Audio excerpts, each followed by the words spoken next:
हमारे सभी भक्तों को जय श्री श्याम। और आज हम आपको ले जा रहे हैं खाटू श्री श्याम जी के दर्शन कराने के लिए, और साथ ही साथ हम आपको उनकी कथा सुनाने वाले हैं। महाभारत काल में लगभग 5,500 वर्ष पहले एक महान आत्मा का अवतरण हुआ, जिसे हम भीमपौत्र श्री बर्बरिक जी के नाम से जानते हैं। महिसागर संगम स्थित गुप्त क्षेत्र में नवदुर्गाओं की सात्विक और निष्काम तपस्या कर बर्बरिक जी ने दिव्य बल और 3 तीर व धनुष प्राप्त किए। कुछ वर्ष उपरांत कुरुक्षेत्र में जब कौरवों और पांडवों की सेना एकत्रित हुई युद्ध के लिए, और युद्ध का शंखनाद होने ही वाला था कि यह वृतांत बर्बरिक जी को ज्ञात हुआ, और उन्होंने माता का आशीर्वाद ले युद्ध भूमि की तरफ प्रस्थान किया।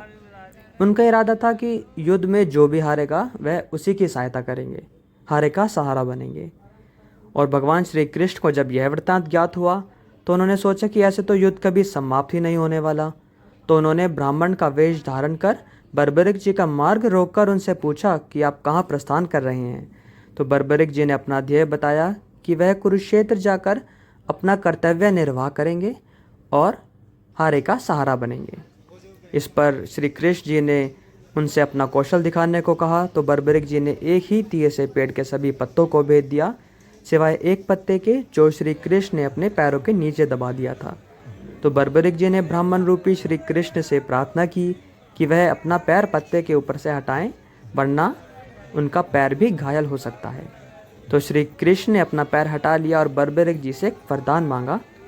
और बर्बरिक जी ने कहा कि यजमान, आप जो चाहें वर मांग सकते हैं, मैं वचन का पूर्ण पालन करूंगा। तो श्री कृष्ण ने शीश का दान मांगा।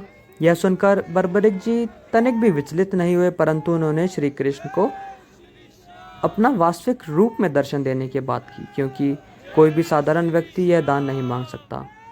तब श्री कृष्ण ने वास्तविक रूप में प्रकट हुए।